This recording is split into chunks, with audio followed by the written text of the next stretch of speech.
Hello friends, मैं सेवा शिक्षा से शुभम आपका बहुत बहुत स्वागत करता हूं।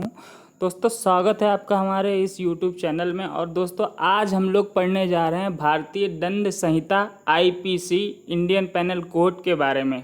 तो चलिए शुरू करते हैं। अब देखिए, इसमें भारतीय दंड संहिता का इंट्रोडक्शन दे रखा है, तो हम उसके बारे में आपको पहले बताते हैं। इसमें क्या रखा है, भारत के अंदर, जो कि परिभाषा है इसकी, भारत के अंदर भारत के किसी भी नागरिक द्वारा किए गए कुछ अपराधों की परिभाषा व दंड का प्रावधान करती है, किंतु यह संहिता भारत की सेना पर लागू नहीं होती है। ठीक है, तो इसमें क्या है कि भारत के अंदर अगर कोई व्यक्ति जो है अपराध करता है, ठीक है, तो ये उसकी परिभाषा जो है बयां करती है और उसका दंड का प्रावधान करती है। कौन? इंडियन पेनल कोड, भारतीय दंड संहिता। लेकिन ये जो है सेना के सैनिक पे जो है लागू नहीं होती है। आगे चलते हैं हम लोग। अब देखिए, इसमें कह रहा है भारतीय दंड संहिता ब्रिटिश काल में सन 1862 में लागू हुई। ठीक है, एक आता है कि लागू हुई तो 1862 में। ठीक है, स्वीकृति कब मिली? कब मिली? 1860 में। किसकी अध्यक्षता मिली? तो लॉर्ड मैकाले की अध्यक्षता में मिली। ठीक है, अब देखिए, आईपीसी में कुल 22 अध्याय हैं। कितने अध्याय हैं? 22 अध्याय हैं, जिसमें कुल 511 धाराएं हैं। ठीक है, तो ये ध्यान रखिएगा आप। आगे कह रहा है अध्याय 1। ठीक है, अध्याय 1 में धारा 1 से 5 तक जो है दे रखा है। ठीक है, और आज हम लोगों का यही टॉपिक है कि हमको जो है आज चैप्टर 1 इसका फिनिश करना है। कह रहा है कि धारा 1 संहिता का नाम और उसके प्रवर्तन का विस्तार की बात करता है। ठीक है, मतलब संहिता का नाम क्या है? Indian penal code. उसके प्रवर्तन का विस्तार मतलब कि भारत में कहाँ से कहाँ तक इसका विस्तार है, उसकी बात करता है। ठीक है, आगे कह रहे यह अधिनियम भारतीय दंड संहिता कहलाएगा और इसका विस्तार जम्मू कश्मीर के सिवाय संपूर्ण भारत पर होगा। ठीक है, लेकिन अब क्या है कि जम्मू मतलब पहले क्या होता था कि संपूर्ण भारत पे जो है आईपीसी जो है लागू होती थी, जम्मू कश्मीर को छोड़ के। लेकिन 5 अगस्त 2019 को क्या हुआ कि जो है ये 370 जो है जम्मू से हट गई और 31 अक्टूबर 2019 से जो है भारतीय दंड संहिता जो है जम्मू कश्मीर में भी लागू हो गई। तो संपूर्ण भारत में जो है इंडियन पेनल कोड लागू हो गया। ठीक है, अब चलते हैं आगे। अब देखिए, इसमें क्या रखा है, धारा 2।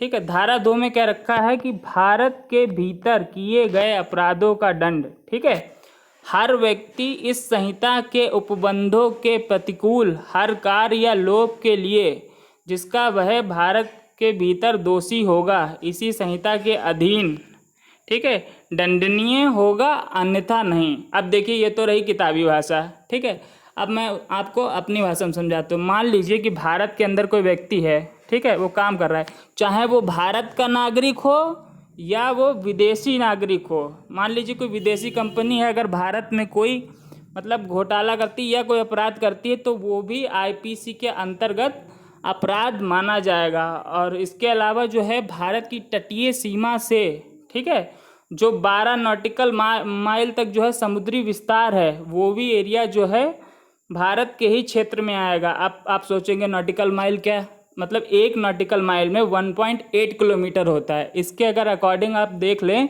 तो भारत के तट से 21.6 किलोमीटर समुद्र तक का एरिया ये भारत में आता है। मान लीजिए कि कोई जहाज आ रहा है, ठीक है, और उस पर कोई अपराध हो गया, वो भारत के एरिया में आ चुका है, ठीक है, तो वो भी जो है आईपीसी के अंतर्गत अपराध माना जाएगा। आगे चलते हम लोग। आगे कह रहा है धारा 3, भारत से परे किए गए किंतु उसके भीतर विधि के अनुसार विचारणीय अपराधों का दंड। तो इसमें क्या है, मान लीजिए कोई भारतीय व्यक्ति है, ठीक है, और वो कहीं विदेश गया, अमेरिका चला गया मान लीजिए, ठीक है, और वहाँ जाके उसने अपराध किया, मतलब किसी की जो है हत्या कर दी। ठीक, एग्जाम्पल के तौर पर मान लेते हैं, हत्या कर दी या चोरी कर दी। ठीक है, तो अगर वो वहाँ पे अपराध करता है तो वो भी जो है आईपीसी के अंतर्गत क्या होगा, दंडनीय अपराध होगा। ठीक है, ये भी याद रखिएगा। ठीक, ये किसके लिए है? जो भारतीय नागरिक जाके विदेश में अपराध करते हैं। ठीक, आगे चलते हम लोग। आगे कह रहा है, देखिए ये यहाँ पे थोड़ा जो है समझने वाला पॉइंट है, तो ध्यान से समझिएगा। धारा 4, ठीक है, राज्य क्षेत्रातीत अपराधों पर संहिता का विस्तार, ठीक है। ये किताबी भाषा, आप बिल्कुल ना परेशान हो, मैं आपको एक एक पॉइंट वाइज हर चीज़ बताऊंगा। इस संहिता के उपबंध ठीक है। अब इसमें देखिए, इसमें जो है कॉलम जो है 1 आ गया है, ठीक है। भारत के बाहर परे किसी स्थान में भारत के किसी नागरिक द्वारा किया गया कोई अपराध, कि भारत के बाहर किसी नागरिक ने कोई अपराध किया, ठीक है।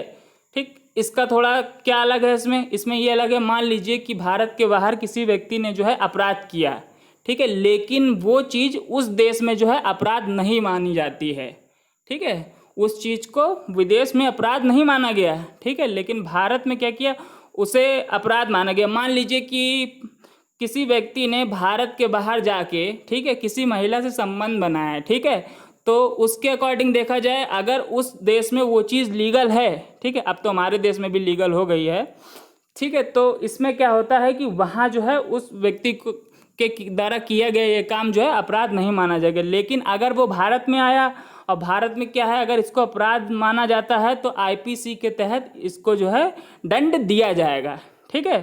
तो ये था इसका मतलब। अब देखिए कॉलम 2 क्या कह रहा है। कॉलम 2 कह रहा है, भारत में रजिस्ट्रीकृत किसी पोत या विमान पर, चाहे वह कहीं भी हो, किसी व्यक्ति द्वारा किए गए किसी अपराध को भी लागू है। मतलब मान लीजिए कि भारतीय पानी वाला जहाज, उस पर भारत का झंडा लगा है, ठीक है, वो रजिस्ट्रीकृत है भारत सरकार से, ठीक। अब वो समुद्र के बीचों बीच में है, ठीक है, तो मान लीजिए कि एक भारत का ही द्वीप जो है समुद्र के बीचों बीच में है, ठीक है। अगर उस पर कोई अपराध होता है, ठीक है, तो भारतीय दंड संहिता के अंतर्गत जो अपराध करेगा, ठीक है, वो दंडनीय होगा, ठीक है। ये भी आप याद रखिएगा। मान लीजिए या कोई भारतीय, जरूरी नहीं कि पानी वाला ही जहाज हो सकता है कि मतलब एरोप्लेन हो, उसमें भी अगर ऐसा कुछ होता है तो वो भी जो है दंड माना जाएगा। आगे देखिए एक और कह रहे हैं स्पष्टीकरण, इस धारा में अपराध शब्द के अंतर्गत भारत से बाहर किया गया ऐसा हर कार्य है जो यदि भारत में किया जाता है इस संहिता के अधीन दंडनीय होगा। अब इसको मैं थोड़ा समझाना चाहूँगा। मान लीजिए कोई जापान का व्यक्ति है, ठीक है, वो गया, मान लीजिए लंदन गया, उसने वहाँ पे किसी की हत्या कर दी, ठीक है, एग्जाम्पल के तौर पर बता रहा हूँ, वहाँ पे उसने कोई अपराध कर दिया और वो भारत आ गया, ठीक है, तो भारत में जो है उस पर जो है उसको भी दंड दिया जाएगा आईपीसी के तहत, ठीक है, अगर वो भारत आ गया तो। ये हमारे जो है इंडियन पेनल कोड की धारा 4 में कह रखा है।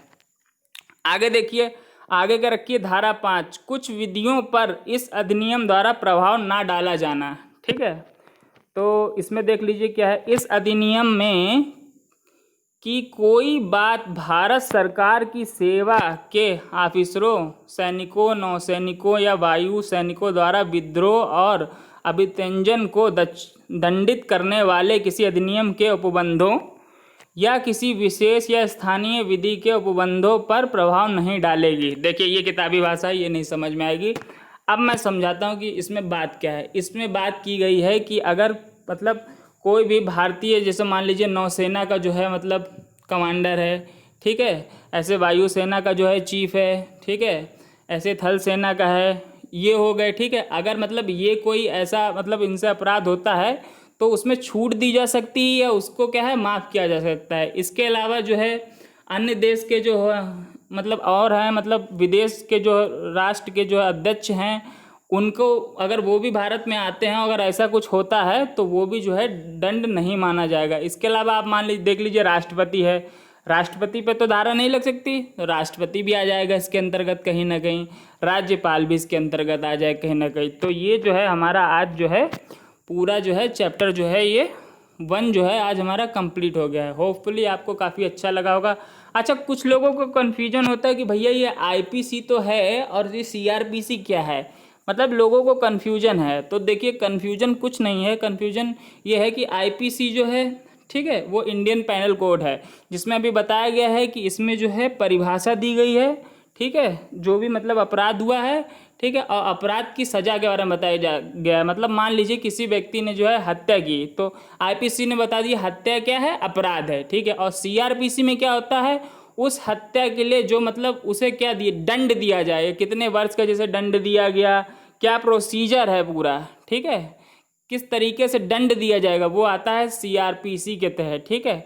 अगर आपसे पूछ ले कि सीआरपीसी मतलब कब स्वीकृति मिली थी, तो सीआरपीसी को स्वीकृति मिली थी 1973 में, और 1974 में जो था सीआरपीसी पूरे भारत में लागू हो गया। अभी अब कोड वगैरह हम जाएंगे, धाराएं यही रहेंगी, लेकिन वो सीआरपीसी के अंतर्गत आ जाएंगी, क्योंकि क्या होता है वहाँ पे दंड देना होता है। तो होपफुली दोस्तों आपको मेरा ये वीडियो बहुत अच्छा लगा होगा, ठीक है। अगर दोस्तों आपको ये वीडियो अच्छा लगा है तो कृपया करके वीडियो को शेयर करें और चैनल को सब्सक्राइब करना ना भूलें। मिलते हैं इसी तरीके से अगले वीडियो में, जब तक के लिए जय हिंद।